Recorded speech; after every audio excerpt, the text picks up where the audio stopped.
on this week's episode of In the Suite with Tina Powell. And gender lens investing isn't just for women, it's actually for everybody. If you think about our current economy and our current investment system, it was largely created by men for men without us in mind. And what happens when one group or one sector or one type of person, creates something, there are things that are missing. If we don't have more clear and transparent types of investment products that appeal to women in color, that are made with a gender lens and an eye for racial equity and really looking out for our environment, then we're in trouble.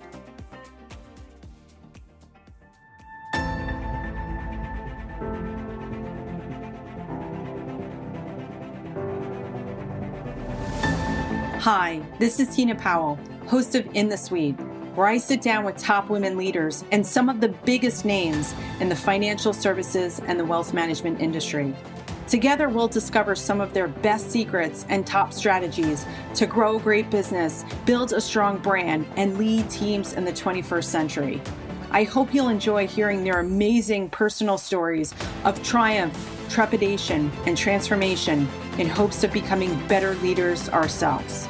The time for you to lead is now, and you're in the suite. Today, we're thrilled to welcome the visionary Kristen Hull in the suite.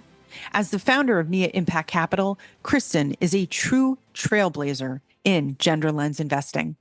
In 2013, she launched Nia Global Solutions, fusing activism with impact investing in the public markets. Kristen crafted Nia's 6 solutions-focused investment themes, expertly weaving a gender lens into every aspect of the investment process.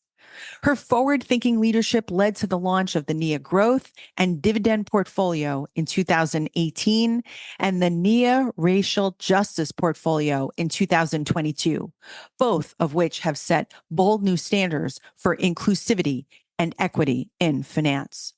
In this episode, we'll explore Kristen's incredible journey, her dedication to empowering female leaders, advocating for racial equity audits, and the pivotal role of investors in shaping a more just and equitable economy. Kristen's blend of financial expertise and passion for social justice has placed Nia Impact Capital at the forefront of intentional investing, driving meaningful change with purpose and impact. Before deciding and dedicating her career to conscious investing, Kristen was an educator, co-founding the North Oakland Community Charter School and serving on the founding board of the George Mark Children's House, the first children's hospice and palliative care center in the United States.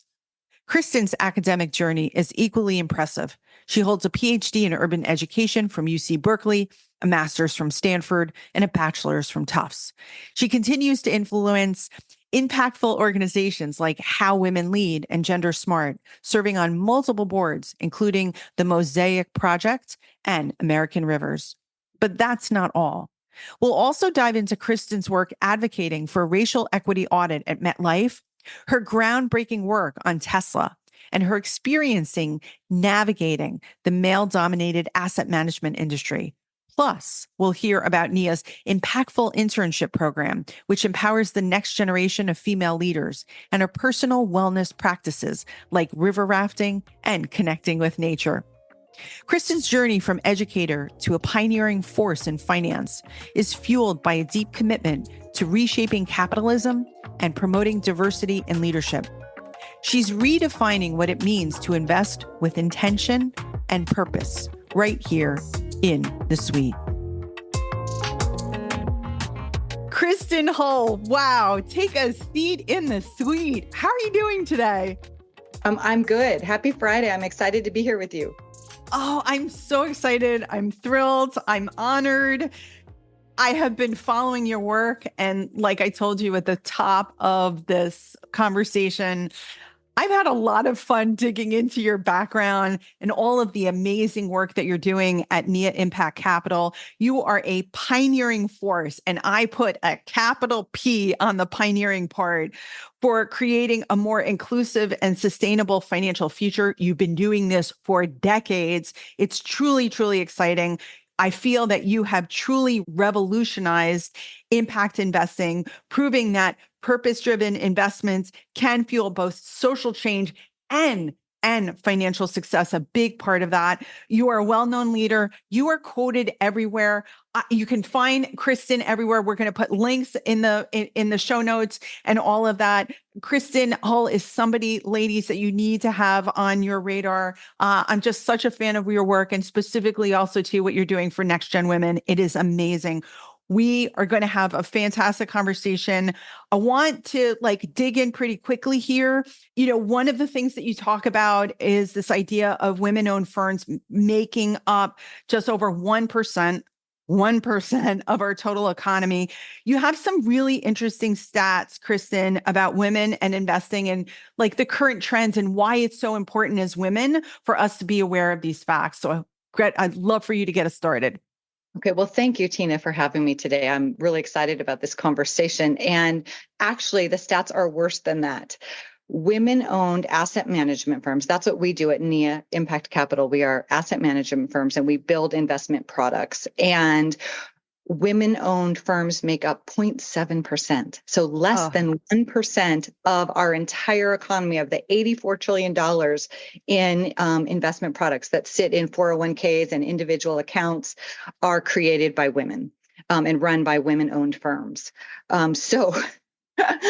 That we've got some work to do as far as changing the face of finance and really changing the way we do our economy. And why does that matter? Asset managers are the ones that choose which companies go into a mutual fund or an ETF and which ones don't, largely shaping our economy as making decisions about where the assets are going to flow. And then, of course, women investors can have a huge role to play here because we can all say to our advisors or our platforms or our banks where we're investing our money, show us the women-owned asset management firms that are creating these products. Which of my investments in my 401k have women leaders? And if I don't have any, please request them. And we as female investors have such a big place to play in shaping our economy this way as well. Yeah, I didn't realize the statistics are that poor, 0.7. That's truly incredible. One of the other things that your topics that you're really, really passionate about is this idea of gender lens investing. I want you to dig into the concept of gender lens investing. It's actually I'm still learning the ropes of this as well, even though that I am a female investor. I have made some conscious decisions as it relates to my own portfolio, but I would love for you to share what is this concept of gender lens investing, because a lot of, I think, our female counterparts, look, we're both educated women here. You have a PhD. This isn't showing up in business school, unfortunately. Not yet. It's really not. And it's really unfortunate. So, and gender lens investing isn't just for women. It's actually for everybody. If you think about our current economy and our current investment system, it was largely created by men for men without us in mind. And what happens when one group or one sector or one type of person, creates something?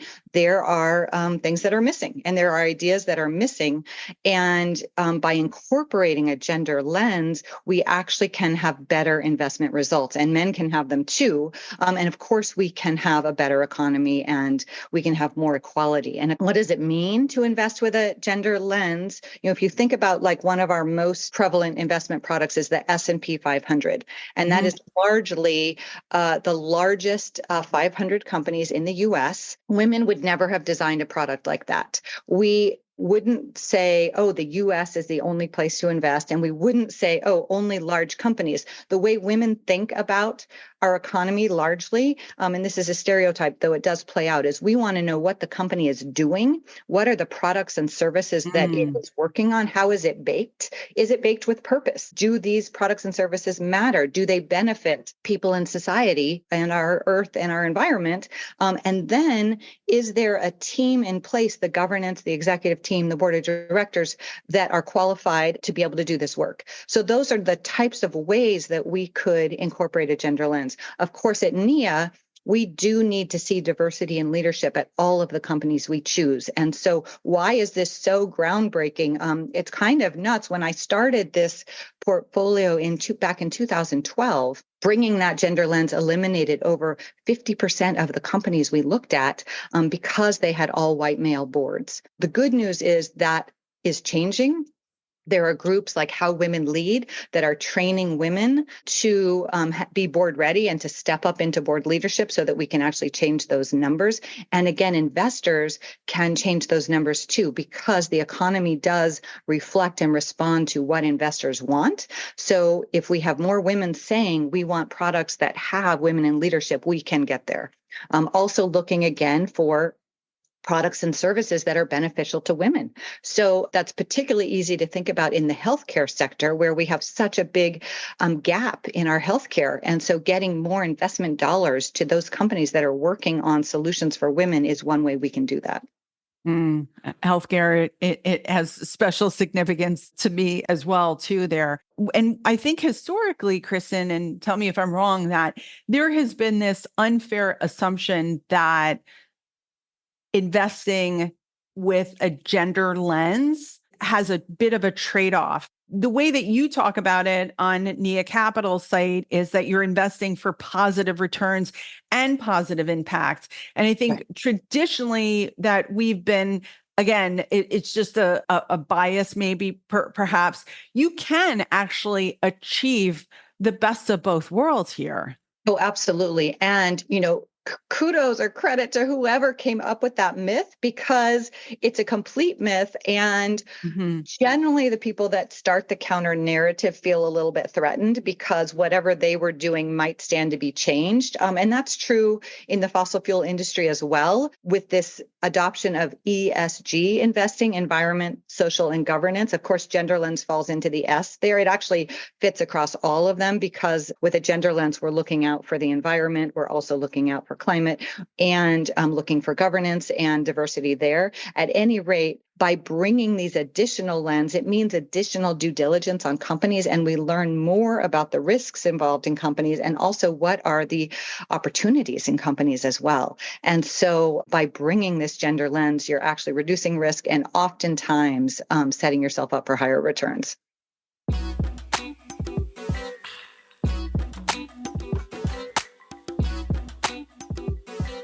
I want to get into a little bit of the action aspect of this, because you're not only the head of Nia Capital and the founder and portfolio manager, but one of the things that I'm really impressed about, Kristen, about you is that your ability to be a voice and act. I came across your speech at MetLife's annual general meeting on June 18th. That was just a few months ago, where you advocated for a racial equity audit. And well, of course, we'll include it in our podcast notes. But again, I was like, wow, racial equity audit. Here I am in finance now for since 2006, made a full commitment, a full immersion in 2010. I've never heard of or ever met anyone advocating for a racial equity audit. And I was so delighted, right? Delighted to bring this concept to the In the Suite audience here. I would love for you to explain what a racial audit is. And even if you can get into a little bit of the due diligence, like how do we as women now, we can't do the level of due diligence that you can, right? But how does the average woman know all of these concepts and know these things? Okay, well, great questions. And the average woman doesn't need to know all of these things. They just need to know what to ask for, because financial advisors need to be choosing managers like us to be able to do that work. And so as long as women know what to ask for, we'll do all the in the weeds work. And we're happy to do all of that. And yet it is a woman's job, I would say, to somehow become empowered enough that you know your voice matters. And when you go to your investment advisor and you can ask for these things and not get mansplained, because that does happen often. And it's troubling to see because, again, our economy has really been organized for men. And when women try to insert their values and then also their ideas about what will bring better returns, we're often not heard or listened to. So sometimes I even advise bringing a friend, someone that can sit there and hold your hand while you speak your mind and ask for the things you want. And then, of course, you are paying your advisor to do this work. So ideally, they're bringing you the investment products that are going to make you happy and that are also going to help meet your goals across financial, social, and any other mission alignment that you're looking for. So just over to what we do seek to have a win-win relationship with every company we invest in. We don't see, I guess, this economy as transactional as the men have created it. We really want it to be relational. And we do know that all companies have room for improvement. Ours, yours, everybody has room for improvement. And that investor voice can be helpful in bringing some outside perspective. And so we do that, and we seek to do that with all of our companies. Another one that I spoke at this spring was Tesla. And I so saw that. I was like, you went head to head with Elon. Whoa.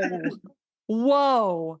Yeah, I didn't so mean happy to to cut you share. off there. That was amazing, actually. Both of those letters are actually going to be in our notes. Well done. I would love for you to kind of dig into that because Tesla was a holding. Is Tesla still a holding for you? No. So we actually did early on identify particularly the battery play and get really excited about this transition. And, I don't know that we want to go too much into the CEO there, and yet love him or hate him, we do give him credit for completely disrupting and changing our automobile industry in the US. And yet we do need to see every company in our portfolio, the CEO does need to report to the board. And in that company, that does not happen. We also need to see progress on the environment, on social, and on governance. And they have done more backsliding than any other company that we know. And they're actually spending what appears to be a large amount of money on lawsuits to defend things rather than putting in human capital practice that makes sense to grow more innovation and to attract top talent and retain top talent. So there's a lot of issues on that company there. But just jumping back to MetLife, and your question about a racial equity audit, it's quite similar, in fact, to bringing a gender lens, is just looking at every possible place in a company, almost like you would do a financial audit. You just have that lens. So when you're thinking about who you are hiring, where are you recruiting? Are you recruiting at the colleges or universities where your founders or your CEO, your board members went? Or are you opening that up maybe to state schools and to a wider perspective there, historically Black colleges, et cetera? How are you thinking about hiring? Does everybody need to have a college degree for these jobs? Could you do what's called second chance hiring and partnering with some of the prison systems to be bringing in and fostering opportunities and equity? We look at products and services. Of course, we actually do that first. What are the products and services and how are they beneficial either to women and or to Black and brown people in their communities? So of course, easy to think about that and connect the dots with healthcare. We can think about the top 7 diseases and afflictions to Black Americans, everything from sickle cell to HIV to COVID to diabetes, et cetera. And we can look for the companies that are doing the very best at developing products and services along those lines. And then of course, we want to see women and people of color in leadership. So those are some of the ways that we bring the gender lens and, or in this case, asking companies to look at how our policies and practices leading to equity. And of course, the more inclusive the company is designed, we are seeing that there are better financial returns as well. So those are some of the things we're looking for. And just to jump back here into MetLife just for a second here, because in your speech, you mentioned the historical practice, and this blew me away, Kristen. I was sick. Race-based life insurance premiums, where Black policyholders were charged 30 to 40% more than their white counterparts. I was truly shocked.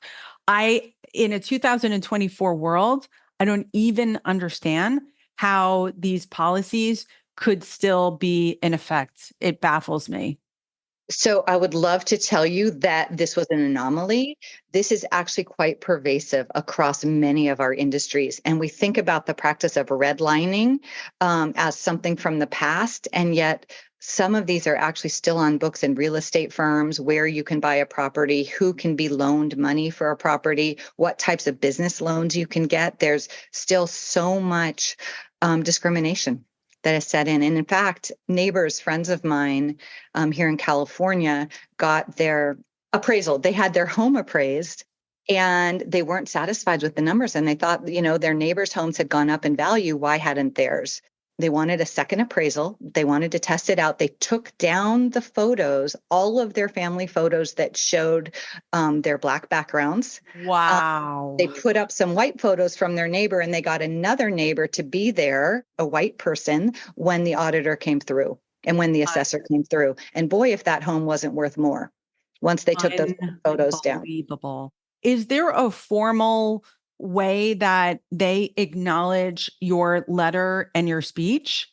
So this is actually shareholder engagement. And so we start by reaching out to a company for a conversation. And we really seek, again, to have a win-win conversation. And we want to see progress. And oftentimes we get lots of work done behind the scenes. We've spoken to companies about reproductive justice. And particularly when the Dobbs decision came in, we sent letters and spoke to companies about what their policies and practice were and how they were maybe going to change, particularly for those that had operations in red states where we were going to need to think about travel policies and money for female employees, et cetera. We've also, so at any rate, we're consistently each year sending out communications to our companies. And oftentimes they'll pick up the phone and we'll get on a Zoom and we'll talk about issues and we'll make changes together. That's kind of our ideal.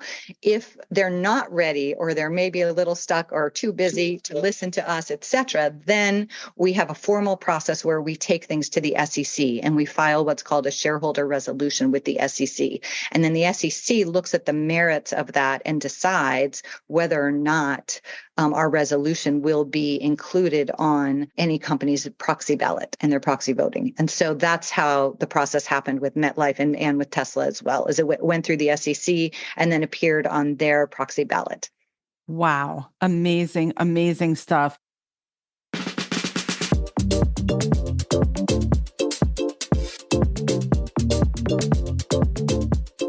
You were recently quoted in an article, Crane Currency, where you are a board member, and Nisa Amolis, who also is a voice managing partner at A100X Ventures. I hope that I have that correct. In lieu of our world today, 2024, AI has just blanketed all of our information, all of our processes, all of our organizations. And within that article, Kristen, she said something really interesting. She said that it would be nearly impossible to do a gender lens fund in AI and blockchain due to a lack of deal flow, stating, and this is, I quote from the article, "I've never subscribed to cutting out half your deal flow as a venture investor."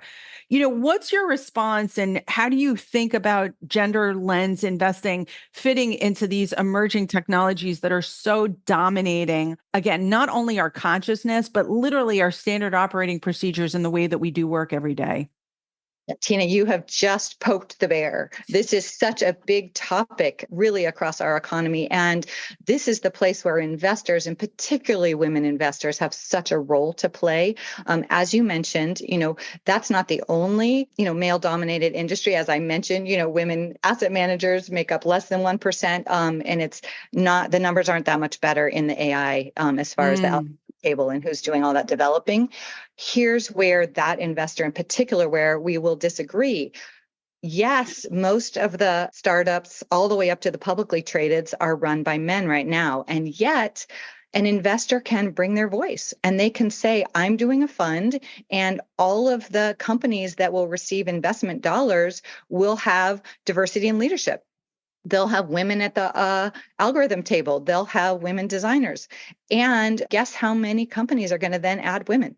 I mean, they follow the money and they want that investment dollar, and they will make changes early on. And it's really great to have in the venture space early on some of these requirements from investors.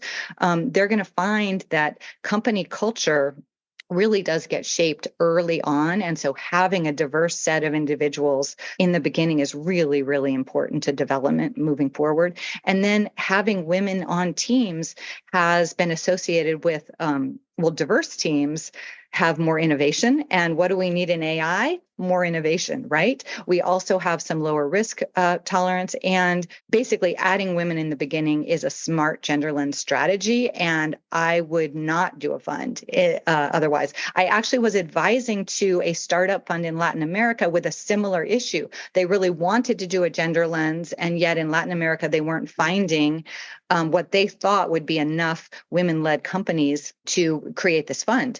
And so they said, well, we're going to start with some male-led companies. And then generally, I was like, no, you actually get to choose. You're the investor. You've got the dollars. And you can tell all of these companies that you're happy to invest with them, once they add women. And by raising our voice that way, we can make a difference. One of the concepts, one of the repeating concepts that comes here in the suite, we have a fascination and we have an obsession, Kristen, of women in leadership in the financial services space, such as yourself, who chose early to do the right things at the right time. A lot of it goes back to education and those decisions early on. I'm always fascinated to speak to women and say, how did you know? How did you know to go to that school? How did you know to graduate in that degree? How did you know to pursue that? You have a fascinating background, a PhD in education from UC Berkeley. You have a master's in bilingual education and research from Stanford. Again, I had to wipe the drool off my face and the envy. I was like, wow, what made Kristen Hull pursue such a bold and impactful path? Because that, I feel like that beginning, and correct me if I'm wrong, Kristen, that is the very thing that propelled you to be where you are today. Thank you. And I'm honored to be here and just really wanting to promote all the women doing all the things. And I do have a really kind of interesting path as far as asset management. I grew up in a trading firm. And so at the dinner table, we were talking puts and calls and derivatives and futures and options and commodities. And the mantra, I guess, from the backseat of the station wagon was buy low and sell high. And I was a clerk on the trading floor, where it was very, very male dominated.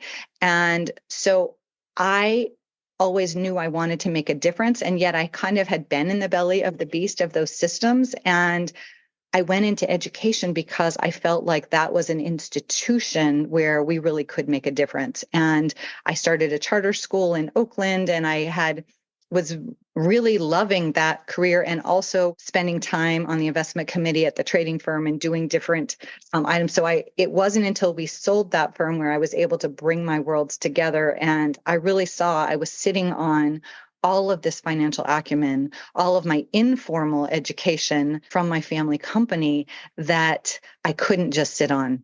The women and the people in my community from the charter school, I saw that they didn't have the acumen to go in and get a bank loan, or to go work with the city to help buy the building for our school, or those types of conversations. And I thought, you know what? If we don't have more clear and transparent types of investment products that appeal to women in color, that are made with a gender lens and an eye for racial equity and really looking out for our environment, then we're in trouble.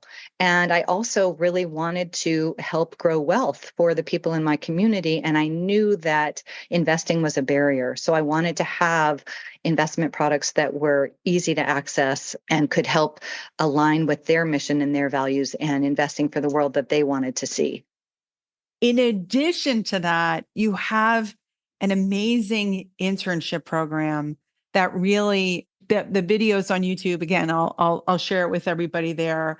I love seeing how you're spotlighting that next gen of women. It goes back to those early decisions like, hey, how did you know to go in this direction or that direction? If I had a Kristen Hall when I was in graduate school, when I was in college, you, Kristen, would have absolutely affected the trajectory of my career.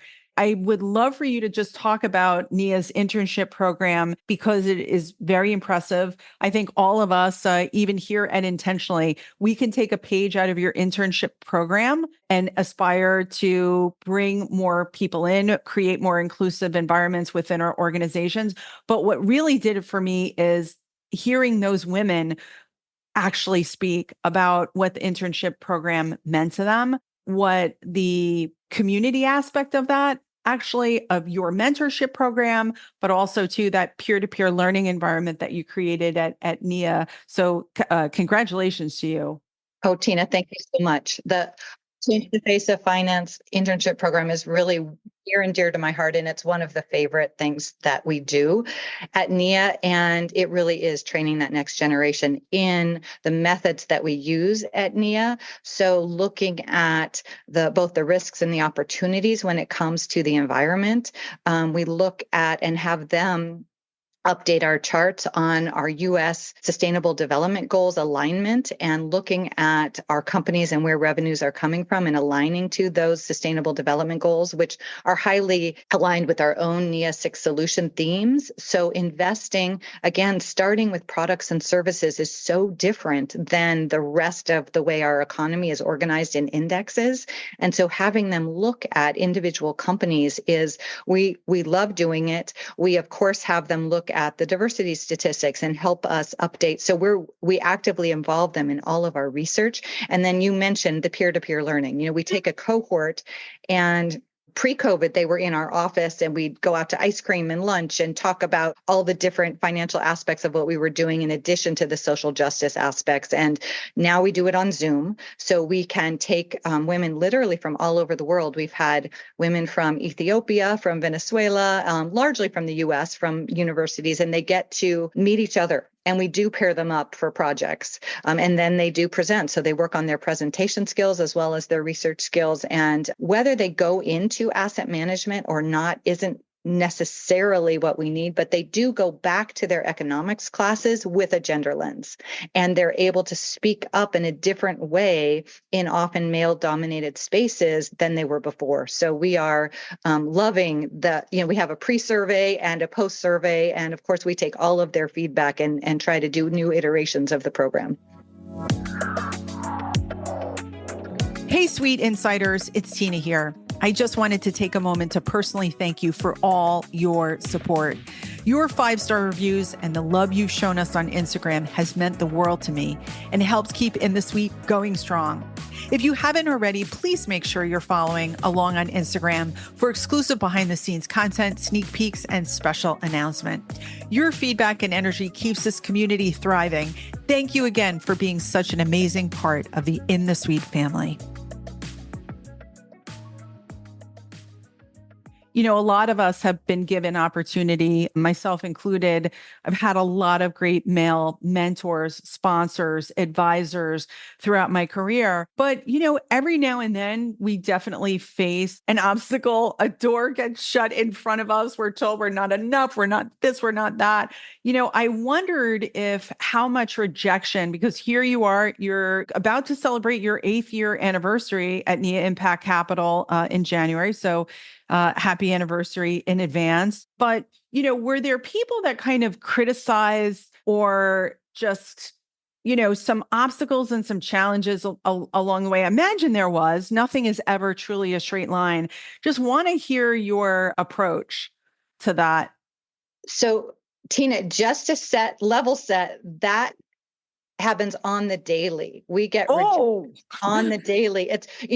You're so we are doing all this awesome work, and I'm really proud of what we're doing and the team that we're building and what we have. And we now have 4 different separately managed account portfolios, and we have a mutual fund, and so we're really excited about the progress we have made. And yet the discrimination and the patriarchy is real. And so largely men are making the decisions about investment products, for financial advisors, even, sometimes in a family, it's the man, oftentimes that who makes the decisions on investments and how that happens. And so we are, of course, here to change all of that. And it is an uphill walk or hike, or, we try to bring in the positive metaphors, and yet it is some hard work to do. We want to change those numbers from the 0.7 to, at least get to 1%, and, 5%, 10%. Where do we need to be? We need to be at 50%, where women-led asset management is 50% at least making the decisions for our economy. And, we do get the economy that we invest into. And so it's really up to us to make those changes. And yet, the system just doesn't want to be changed. Things are the status quo and our incumbent economy are very strong and set in their ways. And we are bringing some really different ideas, ones that we think are really relevant for our investors. And so we do need to collect more investors so that we can grow this even more. I imagine that newer companies are really leading the way in advancing racial equity. Would that be a fair assumption? I'm wondering, hey, what's the company or companies that are really doing it right, that are creating that inclusive, equitable environment? Not because it's a mandate, Kristen, but because they truly see the performance. They feel the culture within their firm, that they're making an intention, a word that we love here, intentional, making an intentional decision to create the kind of cultures that, we ourselves wish that we were a part of, early on in our careers. So I guess the net message here is, are the newer companies getting it right? Who's the company right now that is on your lens that is really intriguing? Well, so I appreciate the question, and I don't want to bring more bad news. We are investing in publicly traded companies, so they are a little bit more mature in that they are no longer startup. They've received a lot of funding, often VC funding, and then they've had an IPO or a merger or an acquisition so that they're now in a publicly traded space on the New York Stock Exchange or the NASDAQ, et cetera. The money that is flowing to women-led firms, as you brought up in the previous article from Crane, is so little. So we do have companies that have women in leadership, though it's so few and far between, that make it to be a publicly traded company, similar for people of color. So of course we are eyeing those, and we love to see ownership. So we're looking at shares for women and people of color, and it's very, very hard to find in our publicly traded space. So we do actually have to transform the venture capital system so that more women and people of color are those companies that are getting invested in, because they do have that DNA of equity, and they do see the benefits of diverse teams, diverse hiring. And then, of course, they have the advantage because they have those eyes on products and services. So being able to develop products and services with women and people of color in mind will then, open up all sorts of markets for them. So that's what we're looking for. Amazing. And when you started your company again, almost 8 years ago, you were very intentional about the meaning of Nia. And I wanted you to perhaps, just spend a little bit of time kind of sharing the story behind the name and what the future vision is for Nia. Sure. So Nia is actually a Swahili word. It means intention and purpose. And back from my teaching days, would teach about Kwanzaa to my classes in San Francisco. And it's one of the Kwanzaa principles of intention and purpose. And so designing investment products with intention and purpose, finding those companies that are baked with intention and purpose. We're actually a B Corp, and we look for principles of B Corps in the companies that we invest in so that they are profiting from purpose and doing good and doing well by having those products and services and having their company organized with policies, practices that lead to a really beneficial company with strong human capital management practices. And then we try to do the same, the way that we build our own company with those same beneficial and Nia principles. And for our future, we are looking to grow. So as I mentioned, we are looking to change the face of finance. We are looking to have more investors into our own products, and then helping others grow as well, as we want to lift all boats. Ladies and gentlemen, I'm telling you, you need to follow Kristen. You need to connect with her on LinkedIn. I'll make sure that there is a link. You should also be following her company. Again, you're a real standout here in the world of impact investing. It is an absolute honor. What's the best way for people to get in touch with you? Thank you, Tina. Going right to our website, niaimpactcapital.com, and you can sign up for newsletters. You can write to us there, LinkedIn also, and you can follow us on Instagram as well. Amazing. Amazing. So a couple of last questions that I just want to end with, because again, I'm, fascinated about that personal side as well too. What's on your nightstand? Do you have books on the nightstand? Is there anything that you're like reading or that has your interest right now? Yeah, absolutely. So one of our advisors, Akaya Winwood, has co-authored this book, Leading with Joy. And I wonder if I can get this to show up in here. Let's see if I can get that. We'll figure out how to have that. So at any rate, these are some tricky times. And the title is actually Leading with Joy, Practices for Uncertain Times. And to do the hard work, it's part of what we do every day, and it also needs to be joyful. So I'm really excited about this new book because it doesn't need to be gloom and doom. There are lots of parts of our systems that need to change, and we can do that with others in collaboration and with joy. Well, thank you for that book recommendation, Kristen. Intentionally is a book club series that I moderate, and I would love to have your partner and the author of that book on our book club. Okay, I'm just going to share one other book because I'm excited about it. Other colleagues of ours, and it just has to do with the gender lens, and it's called The Double X Edge: Unlocking Higher Returns and Lower Risk. And it's all about the gender lens. And of course, Nia is mentioned. We're excited about that. And then we're also learning about all of the other ways to incorporate a gender lens in our investing. And so really exciting. It may be not super exciting nightstand, but I do love getting into it, particularly these women authors. Oh, that's fantastic. And our last question that we're asking here on this season, it's a question that also is near and dear to my heart, is if you could share a personal health or wellness tip that has significantly benefited you. Oh, I love the question. And I really love bringing it home to what are we doing to have healthy and sustainable and joyful lives? For me, it's getting outside and being in nature and making that part of what I regularly do. I'm lucky to live in California where we have redwoods. And so trying to get out to hike in the redwoods is one of my favorite things to do on the regular. And then it's kind of my sometimes bring joy and personal health is organizing river rafting trips. And so we actually have an impactful women's group and we take them river rafting at least once a year. So we did the American River this July and it was fantastic. Of course you have that. That is amazing. Kristen Hull, Nia Impact Capital, an absolute honor and a pleasure. We really are supportive of your work and all of your efforts. And I want to thank you so much with showing us, explaining what impact investing can be, a lot of new terms for our listening audience. And I would say also too, a consciousness. That's the one word I'm taking away from our discussion here is just this consciousness of what it means to be intentional, impactful, and purposeful. So congratulations to you and happy 8th anniversary coming up. Tina, thank you so much. Thanks for having me. And I'm really excited to just engage with you further and really promote your work. Thank you.